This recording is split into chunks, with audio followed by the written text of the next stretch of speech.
യേശുവിൻ വാഗ്ദാനമേ പാവനാത്മനേ, ജീവൻ നൽകുന്ന ചൈതന്യമേ പരിശുദ്ധാത്മാവേ. യേശുവിൻ വാഗ്ദാനമേ പാവനാത്മനേ, ജീവൻ നൽകുന്ന ചൈതന്യമേ പരിശുദ്ധാത്മാവേ. ആത്മാവേ എന്നിൽ നിറയണമേ, ആത്മാവേ എന്നിൽ നിറയണമേ, അഭിഷേകത്തിൻ നിറവായി മാറ്റണമേ, അഭിഷേകത്തിൻ നിറവായി മാറ്റണമേ.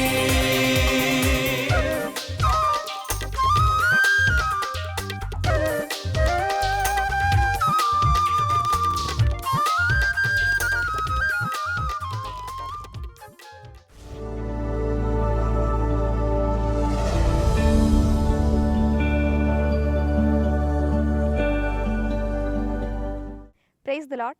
ഷേമ ഇസ്രായേലിലേക്ക് എല്ലാ പ്രേക്ഷകർക്കും സ്വാഗതം. ദൈവത്തെ സ്നേഹിക്കുക എന്നത് വാക്കുകളിലൂടെ മാത്രം പറയപ്പെടേണ്ട ഒന്നല്ല, അത് പ്രവൃത്തികളിലൂടെ തെളിയിക്കപ്പെടേണ്ടതാണ്. പ്രാർത്ഥനയിലൂടെയും ആരാധനയിലൂടെയുമാണ് ദൈവസ്നേഹം പ്രകടമാക്കുന്നതെന്ന ചിന്ത നമ്മിൽ പലരിലുമുണ്ട്. എന്നാൽ യോഹന്നാൻ ശ്ലീഹ നമ്മെ പഠിപ്പിക്കുന്നു, ദൈവത്തെ സ്നേഹിക്കുക എന്ന് പറയുന്നത് അവിടുത്തെ അനുസരിക്കുക എന്നതാണ്. മരണം വരെ വിശ്വസ്തരായിരുന്നുകൊണ്ട് ജീവൻ്റെ കിരീടമണിഞ്ഞ് അവിടുത്തെ വചനം സ്വീകരിച്ചുകൊണ്ട് നമുക്കും വിശുദ്ധരായിത്തീരാം. ഇന്ന് നമ്മോട് വചനം പങ്കുവെക്കുന്നത് കാരിസ് ഭവൻ ഡയറക്ടർ ഫാദർ കുര്യൻ കാരിക്കലാണ്. അച്ഛനിലൂടെ ദൈവസ്വരം നമുക്ക് ശ്രവിക്കാം.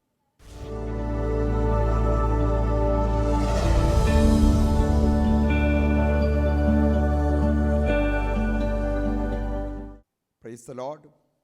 പ്രിയപ്പെട്ടവരെ, നമ്മൾ ഇന്ന് ചിന്തിക്കുന്ന വിഷയം ദൈവത്തെ സ്നേഹിക്കേണ്ടത് വാക്കുകളിലല്ല, പ്രവൃത്തിയിലും സത്യത്തിലുമാണ്.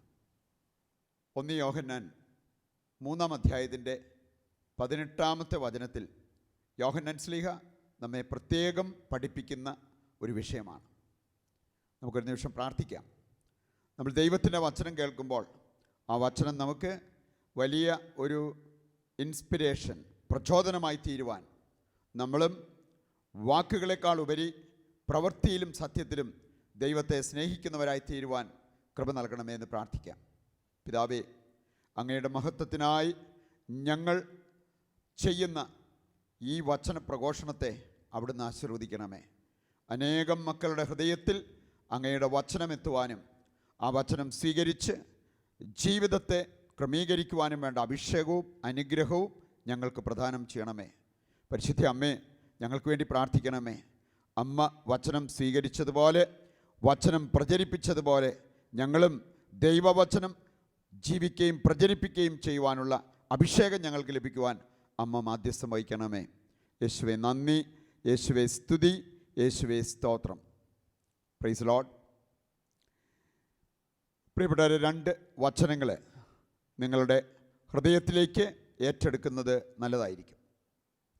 മത്തായിയുടെ സുവിശേഷം 12-ാം അധ്യായത്തിൻ്റെ 33-ാമത്തെ വചനം. മത്തായി 12:33 വചനത്തിൽ നമ്മൾ വായിക്കുന്നത് ഇങ്ങനെയാണ്: ഒരു വൃക്ഷത്തെ നമ്മൾ അറിയുന്നത് അതിൻ്റെ ഫലത്തിൽ നിന്നാണ്. ഒരു വൃക്ഷം നല്ലതാണോ ചീത്തയാണോ എന്ന് നമ്മൾ മനസ്സിലാക്കേണ്ടത് അതിൻ്റെ ഫലത്തിൽ നിന്നാണ്. എങ്കിൽ ഒരു ദൈവമകൻ അല്ലെങ്കിൽ മകൾ ദൈവത്തെ സ്നേഹിക്കുന്നുണ്ടോ ഇല്ലയോ എന്ന് മനസ്സിലാക്കേണ്ടത് ഞാൻ ദൈവത്തെ സ്നേഹിക്കുന്നു എന്ന് പറയുന്നത് കേട്ടിട്ടല്ല, ഒരു വ്യക്തിയുടെ ജീവിതം കണ്ടിട്ടാണ്. ദൈവത്തെ സ്നേഹിക്കുന്നതിൻ്റെ ഫലങ്ങൾ അവരുടെ ജീവിതത്തിൽ പുറപ്പെടുവിക്കുന്നുണ്ടോ എന്നതാണ് കർത്താവ് നോക്കുന്നത്. നമുക്ക് കാണാൻ സാധിക്കും, നമ്മുടെ ആന്തരിക അവയവങ്ങൾ നമ്മുടെ കണ്ണുകൊണ്ട് നമുക്ക് കാണാൻ പറ്റിയെന്ന് വരില്ല. പക്ഷേ ആന്തരിക അവയവങ്ങളുടെ അവസ്ഥ ബ്ലഡ് പരിശോധിച്ചാൽ കാണാൻ പറ്റും. ഉദാഹരണത്തിന് ക്രയാറ്റിൻ, അത് ബ്ലഡ് പരിശോധിച്ച് കണ്ടെത്തിയാൽ കിഡ്നിയുടെ അവസ്ഥ എന്താണെന്ന് ഡോക്ടർമാർക്ക് മനസ്സിലാക്കാൻ എളുപ്പമുണ്ട്. ഇതുപോലെ പല കാര്യങ്ങളും ആന്തരിക അവയവങ്ങളുടെ അവസ്ഥയെക്കുറിച്ച് മനസ്സിലാക്കാൻ ബ്ലഡ് ടെസ്റ്റ് നടത്തിയാൽ നമുക്ക് കാണാൻ പറ്റും. നമ്മുടെയൊക്കെ ഹൃദയത്തിലും മനസ്സിലും നിറഞ്ഞു നിൽക്കാറുള്ള വിഷയങ്ങൾ അതെന്താണെന്ന് മനസ്സിലാക്കിയാൽ അത് വെറും ലൗകിക കാര്യങ്ങളാണെങ്കിൽ നമ്മൾ യേശുവിനോടൊപ്പം ഉയർപ്പിക്കപ്പെട്ടിട്ടില്ല. ആത്മീയ കാര്യങ്ങളാണ് നമ്മുടെ മനസ്സിൽ നിറഞ്ഞു നിൽക്കുന്നത് എങ്കിൽ, അങ്ങനെയുള്ള കാര്യങ്ങളിലാണ് നമ്മൾ വ്യാപരിക്കുന്നത് എങ്കിൽ അതൊരു ബാഹ്യ അടയാളമാണ് നമ്മൾ യേശുക്രിസ്തുവിനോടൊപ്പം, ഉദ്ധിതനായ യേശുക്രിസ്തുവിനോടൊപ്പം നമ്മൾ ഉയർന്നവരായി മാറിയിരിക്കുന്നു. 1 യോഹന്നാൻ 3-ാം അധ്യായത്തിൻ്റെ 18-ാമത്തെ വചനത്തിൽ യോഹന്നാൻ ശ്ലീഹ വളരെ വ്യക്തമായിട്ട് വലിയ സ്നേഹത്തോടെ ഒരു ഉപദേശം നൽകുന്നു. കുഞ്ഞുമക്കളെ, നിങ്ങൾ ദൈവത്തെ സ്നേഹിക്കേണ്ടത് സംസാരത്തിലും വാക്കുകളിലും ഒന്നുമല്ല, നാവുകൊണ്ടല്ല, മറിച്ച് ദൈവത്തെ സ്നേഹിക്കേണ്ടത് പ്രവൃത്തിയിലും സത്യത്തിലുമാണ്. ശ്രീലങ്കയിൽ കൊളംബോ അവിടെ ഒരു കത്തീഡ്രൽ പള്ളിയിൽ ഒരു പ്രോഗ്രാം നടത്തുന്ന ആ സമയത്ത് ആ പള്ളിയുടെ ഫ്രണ്ടിലായിട്ട് ഒരു ബോർഡ് ഞാൻ വായിച്ചു. 4 ലൈനുകൾ വളരെ വ്യക്തമായിട്ട് ഇംഗ്ലീഷിൽ അതിലെഴുതിയിരുന്നത് വായിച്ചു കഴിഞ്ഞപ്പോൾ ഞാൻ അവിടെ ഇരുന്ന് തന്നെ കുറിച്ചു വയ്ക്കുകയും ചെയ്തു.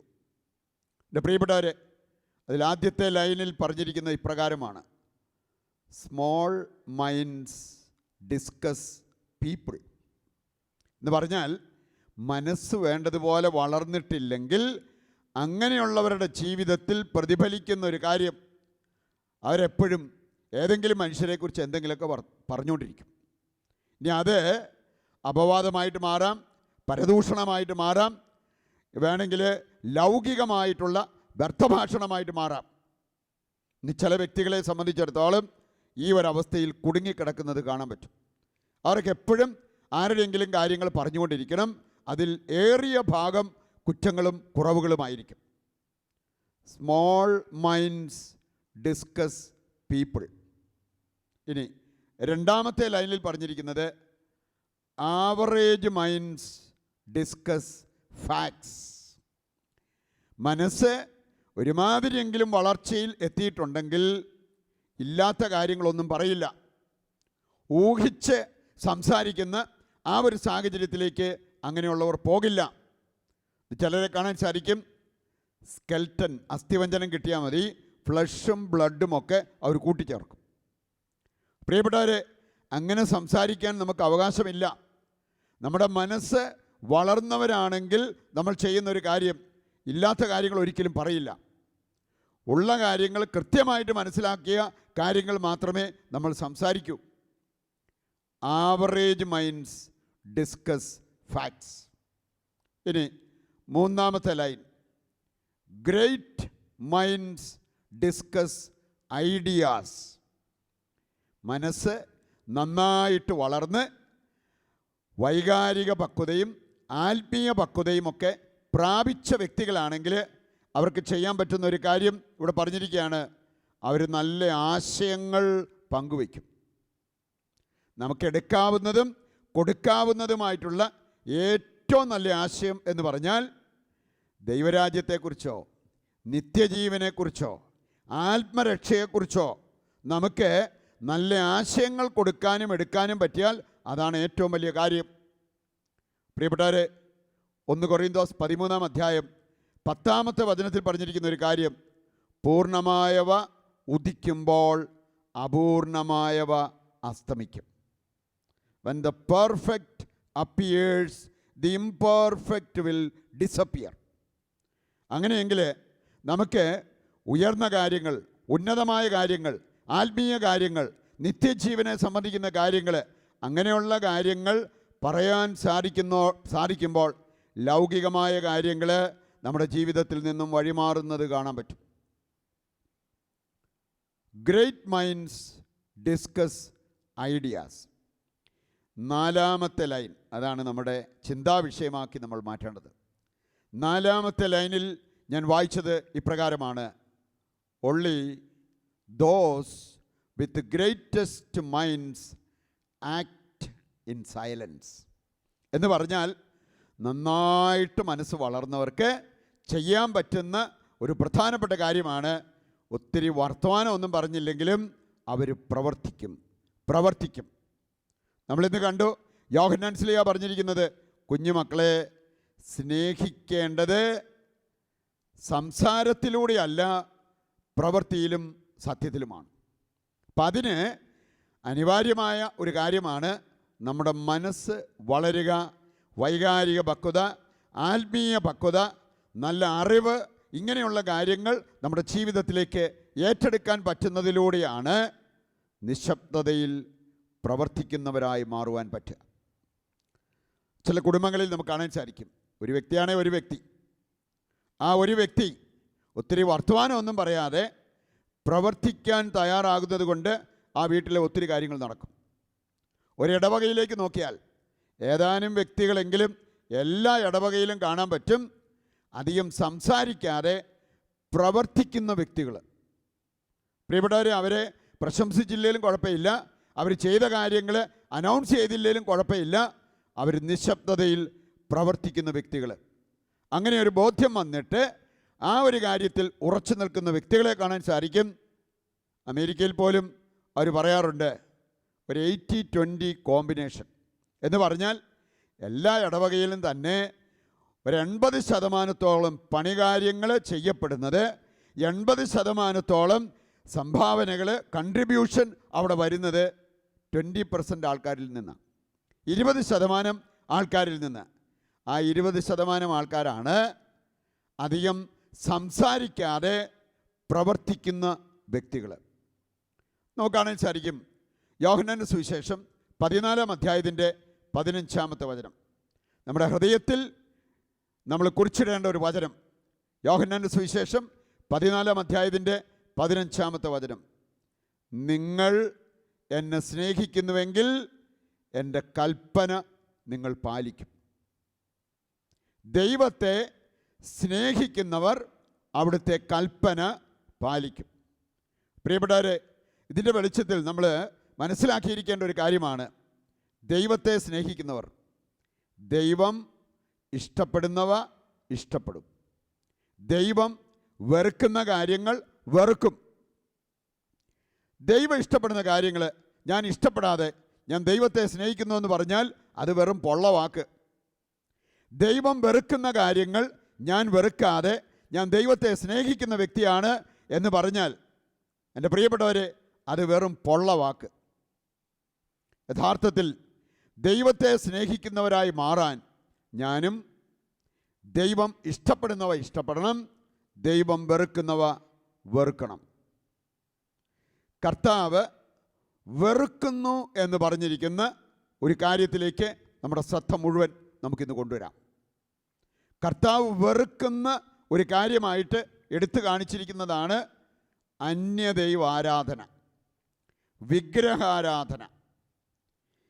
ഏത് ക്രിസ്ത്യാനിയും ഏത് ദൈവ മകനും മകളും ചെയ്യേണ്ട ഒരു കാര്യമാണ് വിഗ്രഹാരാധനയെ വെറുക്കണം. കാരണം അത് കർത്താവ് വെറുക്കുന്ന കാര്യമായിട്ടാണ് ദൈവത്തിൻ്റെ വചനത്തിൽ നമുക്ക് കാണാൻ സാധിക്കുക.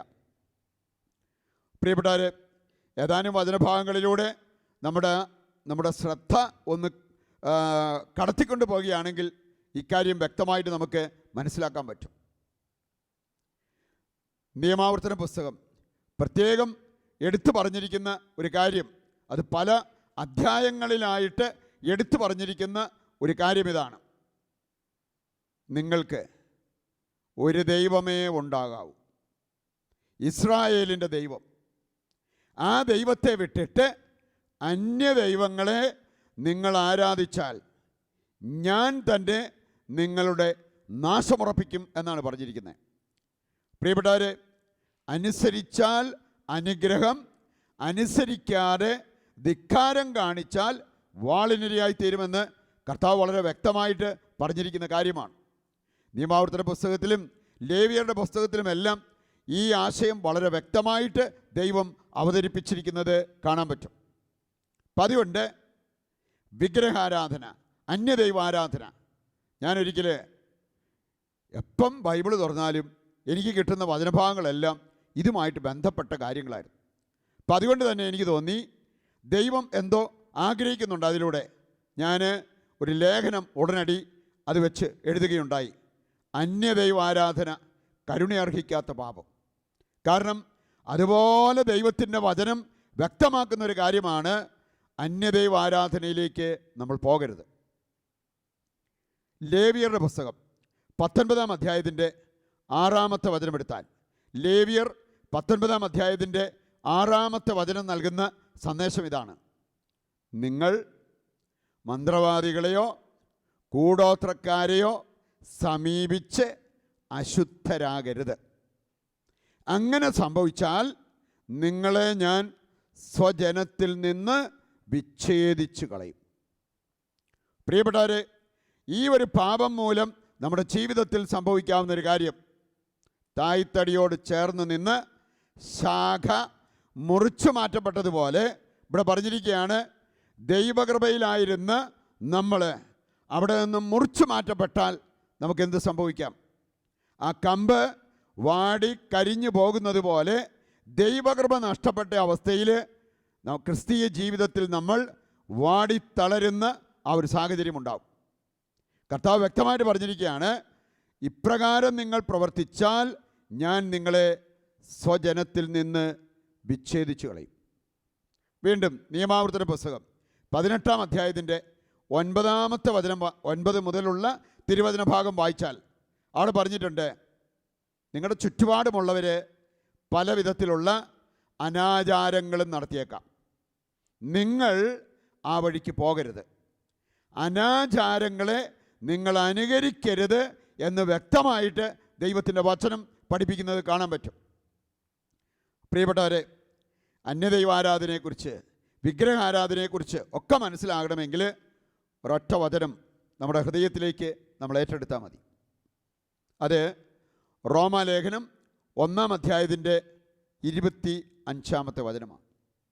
റോമ 1:25 നമ്മൾ വായിക്കുന്നത് ഇപ്രകാരമാണ്: സൃഷ്ടാവിലുമുപരി സൃഷ്ടിയെ ആരാധിക്കുന്നതും സേവിക്കുന്നതുമാണ് യഥാർത്ഥത്തിൽ വിഗ്രഹാരാധന.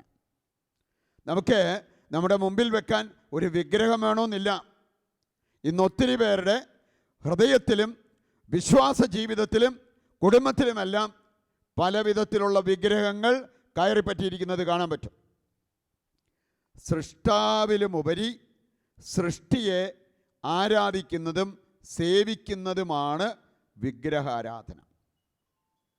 ഇതിൻ്റെ വെളിച്ചത്തിൽ നമ്മൾ മനസ്സിലാക്കിയിരിക്കേണ്ട എന്ന് പറഞ്ഞാൽ, വിഗ്രഹാരാധനയിലേക്ക് നമ്മളെ നയിക്കുന്ന 3 പ്രധാനപ്പെട്ട കാര്യങ്ങൾ നമ്മൾ മനസ്സിലാക്കിയിരിക്കണം. ഒന്നാമത്തെ കാര്യം സൃഷ്ടിപൂജ. ദൈവത്തെക്കാൾ സൃഷ്ടവസ്തുക്കൾക്ക് സ്ഥാനം കൊടുത്താൽ അതാണ് സൃഷ്ടിപൂജ. പ്രിയപ്പെട്ടവരെ, നിങ്ങൾ സമയം പോലെ ജ്ഞാനത്തിൻ്റെ പുസ്തകം 13-ാം അധ്യായം വായിച്ചാൽ മതി. ജ്ഞാനം, ബുക്ക് ഓഫ് വിസ്ഡം 13-ാം അധ്യായം. ഈ അധ്യായം വായിച്ചു കഴിഞ്ഞാൽ നമുക്ക് കാണാൻ സാധിക്കും, സൃഷ്ടവസ്തുക്കളിൽ നിന്ന് നമ്മൾ സൃഷ്ടാവിലേക്ക് പോകേണ്ടവരാണ്. ഒരിക്കലും സൃഷ്ടിയിൽ കുടുങ്ങിക്കിടക്കുന്ന ഒരവസ്ഥ നമുക്കുണ്ടാകരുത്. സൃഷ്ടിയിൽ നിന്ന് സൃഷ്ടാവിലേക്ക് നമ്മുടെ ചിന്തകൾ നമ്മൾ ഉയർത്തണം. ഇനി ഈ ഒരു കാര്യത്തിൽ സൃഷ്ടവസ്തുക്കളിൽ നിന്നും സൃഷ്ടാവിലേക്ക് നമ്മുടെ ചിന്ത ഉയർത്താൻ നമ്മൾ വിളിക്കപ്പെട്ടവരാണ്. ഇക്കാര്യത്തിൽ പരാജയം സംഭവിക്കുന്നവരാണ് സൃഷ്ടിപൂജയിൽ നിബന്ധിക്കുന്നത്. രണ്ടാമത്തെ കാര്യം വ്യക്തിപൂജ. നിങ്ങൾ എസെക്കിയേലിൻ്റെ പുസ്തകം 28-ാം അധ്യായം വായിക്കുന്നുവെങ്കിൽ തന്നെ ദൈവമാക്കിയ ഒരു രാജാവിനെ കുറിച്ച് പറഞ്ഞിട്ടുണ്ട്. ടൈർ രാജാവ്. അദ്ദേഹത്തെക്കുറിച്ച് ദൈവം തന്നെ പറഞ്ഞിരിക്കുന്ന കാര്യം, ഞാൻ അവനെതിരെ, കാരണം അവനെ തന്നെ ദൈവമാക്കി, ദൈവമല്ലാതിരിക്കെ അവനെ ദൈവമാക്കി.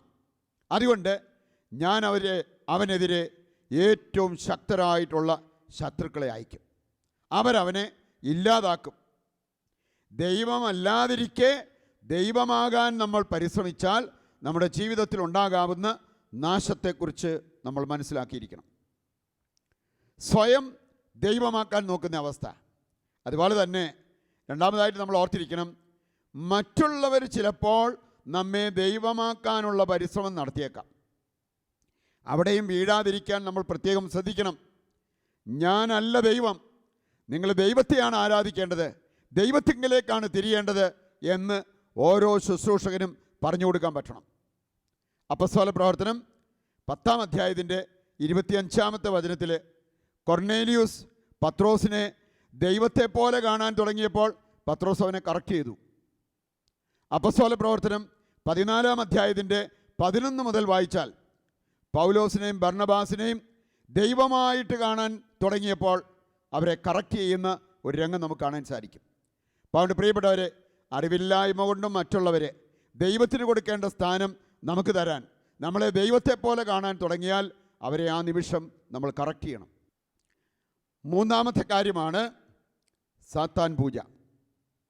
നമുക്കറിയാം 1 പത്രോസ് 5-ാം അധ്യായം അതിൻ്റെ 7-8 വചനങ്ങൾ വായിച്ചാൽ അവിടെ പറഞ്ഞിട്ടുണ്ട്, അലറുന്ന സിംഹത്തെ പോലെ ആരെ വിഴുങ്ങണമെന്ന് നോക്കി നടക്കുന്നവനാണ് സാത്താൻ. എൻ്റെ പ്രിയപ്പെട്ടവരെ, നമ്മളവനെ പൂജിച്ചാൽ അവൻ അടങ്ങിയിരുന്നെന്ന് വരും. നമ്മൾ അവനെ പ്രസാദിപ്പിച്ചാൽ അവൻ ചില കാര്യങ്ങളൊക്കെ നടത്തി തന്നെന്ന് വരും. പക്ഷേ അത് ദൈവാരാധനയ്ക്ക് തടസ്സമാകുന്നൊരു കാര്യമാണ്.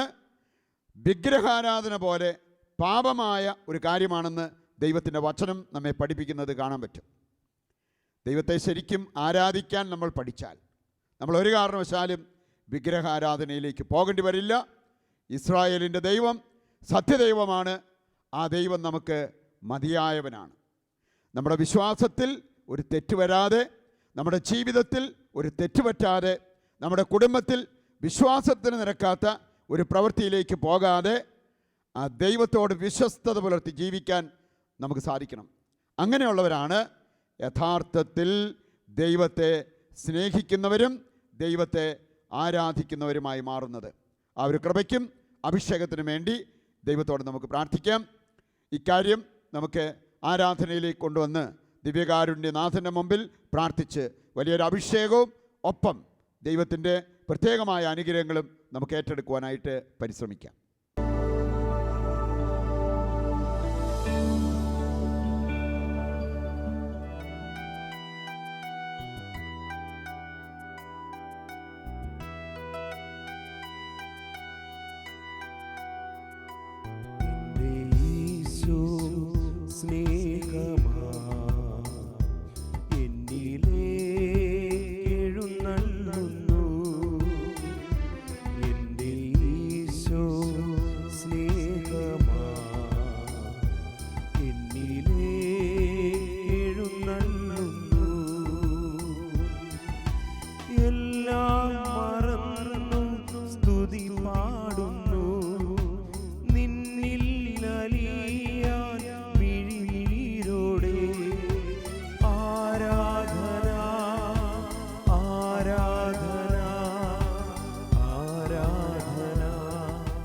പരിശുദ്ധ പരമ ദിവ്യകാരുണ്യത്തിന് എന്നേരവും ആരാധനയും സ്തുതിയും പുകഴ്ചയും ഉണ്ടായിരിക്കട്ടെ.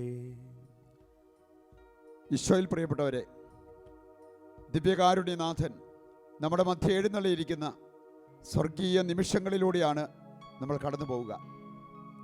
കർത്താവ് പ്രവർത്തിക്കുന്ന സമയം നമ്മുടെ ദൃഷ്ടി ദിവ്യകാരുണ്യത്തിൽ ഉറപ്പിച്ചുകൊണ്ട് നമ്മുടെ ഹൃദയവികാരങ്ങളെയും വിചാരങ്ങളെയും കർത്താവിൻ്റെ പക്കലേക്ക് നമുക്കിപ്പോൾ ഉയർത്തി സമർപ്പിക്കാം. വചനത്തിലൂടെ നമ്മൾ മനസ്സിലാക്കിയ കാര്യങ്ങൾ ഈശോയുടെ മുമ്പിൽ സമർപ്പിച്ച് പ്രാർത്ഥിക്കുന്ന സമയമാണ്. നമ്മൾ കാണുകയുണ്ടായി, ദൈവത്തെ സ്നേഹിക്കുന്നവർ ദൈവം വെറുക്കുന്ന അന്യദൈവാരാധന, അന്ധവിശ്വാസങ്ങൾ എന്നിവ വെറുക്കണം. നമ്മുടെ ജീവിതത്തിൽ അറിഞ്ഞോ അറിയാതെയോ വന്നുപോയ തെറ്റുകളും വീഴ്ചകളും ഉണ്ടാകാം. അവയെല്ലാം കർത്താവിൻ്റെ മുമ്പിൽ സമർപ്പിച്ച് വിശുദ്ധീകരണം പ്രാപിക്കുവാൻ, കർത്താവിൻ്റെ കാരുണ്യം സ്വീകരിക്കുവാനുള്ള സമയം കൂടിയാണ്. ഏതാനും വചനങ്ങൾ കർത്താവ് നമുക്ക് നൽകുന്ന സന്ദേശം നമ്മുടെ ഹൃദയത്തിലേക്ക് ഏറ്റെടുത്തുകൊണ്ട് ഈ ആരാധനയിൽ നമുക്ക് പങ്കുചേരാം. ഹെബ്രായ ലേഖനം 11-ാം അധ്യായത്തിൻ്റെ 6-ാമത്തെ വചനം പറയുന്നു, വിശ്വാസമില്ലാതെ ദൈവത്തെ പ്രസാദിപ്പിക്കുവാൻ ആർക്കും സാധ്യമല്ല. ഒന്നാമത്തെ കാര്യം നമ്മൾ ചെയ്യേണ്ടത് നമ്മുടെ സത്യവിശ്വാസം പുഷ്ടിപ്പെടുത്തുക എന്നുള്ളതാണ്. പ്രിയപ്പെട്ടവരെ, വിശ്വാസം ദൈവത്തിൻ്റെ ഒരു ദാനമാണ്. നമുക്ക് ആ ദാനം കിട്ടാൻ, ആ വിശ്വാസം നമ്മളിൽ വളരാൻ ദൈവസന്നിധിയിൽ പ്രത്യേകം പ്രാർത്ഥിക്കാം. മർക്കോസിൻ്റെ സുവിശേഷം 9-ാം അധ്യായത്തിൻ്റെ 23-ാമത്തെ വചനം പറയുകയാണ്, വിശ്വാസത്തോടെ പ്രാർത്ഥിക്കുന്നവർക്ക് സകലതും സാധ്യമാണ്. നമ്മുടെ ജീവിതത്തിൽ എന്തെല്ലാം നമുക്ക് ദൈവത്തിൽ നിന്ന് നേടണമോ അതിനുള്ള വഴിയാണ് വിശ്വാസത്തോടെയുള്ള പ്രാർത്ഥന. രണ്ടാമത്തെ കാര്യം, നമ്മുടെ ജീവിതത്തിൽ ഏതെങ്കിലും വിധത്തിൽ അന്ധവിശ്വാസങ്ങളോ സത്യവിശ്വാസത്തിന് നിരക്കാത്ത എന്തെങ്കിലും കാര്യം ചെയ്യാനിട വന്നെങ്കിൽ, അതിന്നും നമ്മുടെ ജീവിതത്തിലോ കുടുംബത്തിലോ ഉണ്ടെങ്കിൽ അതെല്ലാം നമ്മൾ തുടച്ചു മാറ്റണം. അതിനായിട്ട് നമ്മൾ പ്രാർത്ഥിക്കുന്ന സമയമാണ്. നമുക്കൊരു നിമിഷം നമ്മുടെ കരങ്ങൾ വിശുദ്ധ കുർബാനയിലേക്ക് നീട്ടാം. നമ്മുടെ ഹൃദയവികാരങ്ങളും വിചാരങ്ങളും സ്വർഗത്തിലേക്ക് ഉയർത്താം. കർത്താവേ, സത്യവിശ്വാസത്തിൽ നിലനിൽക്കുവാനും വളരുവാനും എന്നെ അനുഗ്രഹിക്കണമേ. എല്ലാ അന്ധവിശ്വാസങ്ങളിൽ നിന്നും എൻ്റെ മനസ്സ് മാറ്റിയെടുക്കുവാൻ കർത്താവേ എന്നെ സഹായിക്കണമേ എന്ന് പ്രാർത്ഥിച്ചുകൊണ്ട് നമുക്ക് അല്പസമയം കർത്താവിനെ ഒന്ന് സ്തുതിച്ച് പ്രാർത്ഥിക്കാം. Hallelujah, hallelujah, hallelujah. കർത്താവേ, വിശ്വാസത്തിൽ ഞങ്ങളെ വളർത്തണമേ. അന്ധവിശ്വാസങ്ങളും വിശ്വാസത്തിന് നിരക്കാത്ത സകല കാര്യങ്ങളും ഞങ്ങളിൽ നിന്നും ഞങ്ങളുടെ കുടുംബത്തിൽ നിന്നും നീക്കിത്തരണമേ. ഈശോയെ, അങ്ങിലേക്ക് വളരുവാൻ ഞങ്ങളെ അനുഗ്രഹിക്കണമേ. എല്ലാവരും സ്തുതിക്കട്ടെ. ശക്തമായി കർത്താവിനെ സ്തുതിച്ചുകൊണ്ട് ദൈവത്തിന്റെ കൃപയ്ക്കും അനുഗ്രഹത്തിനും വേണ്ടി പ്രാർത്ഥിക്കട്ടെ. Hallelujah, hallelujah, hallelujah, hallelujah. യേശുവേ നന്ദി, യേശുവേ സ്തുതി. കാരുണ്യവാനായ കർത്താവേ, വൈദികരായി ഞങ്ങൾക്ക് അങ്ങ് നൽകിയിരിക്കുന്ന അധികാരത്തിന് കീഴിൽ നിന്നുകൊണ്ട് ഈ സമൂഹത്തിന് വേണ്ടി പ്രാർത്ഥിക്കുന്നു. അവിടുത്തെ കരം നീട്ടി ഇവരെ അനുഗ്രഹിക്കുകയും ആശീർവദിക്കുകയും പരിപാലിക്കുകയും ചെയ്യണമേ. അങ്ങ് ഇവരോട് കരുണ കാണിക്കണമേ. അങ്ങ് വാഗ്ദാനം ചെയ്ത സമാധാനം കൊണ്ട് ഈ മക്കളെയും കുടുംബങ്ങളെയും നിറയ്ക്കുകയും ചെയ്യണമേ. നമ്മുടെ കർത്താവ് യേശു മിശിഹായുടെ കൃപ നിങ്ങളോടുകൂടി ഉണ്ടായിരിക്കട്ടെ, ഇപ്പോഴും എപ്പോഴും എന്നേക്കും. ആമേൻ. പരിശുദ്ധ പരമമാ ദിവ്യകാരുണ്യമേ,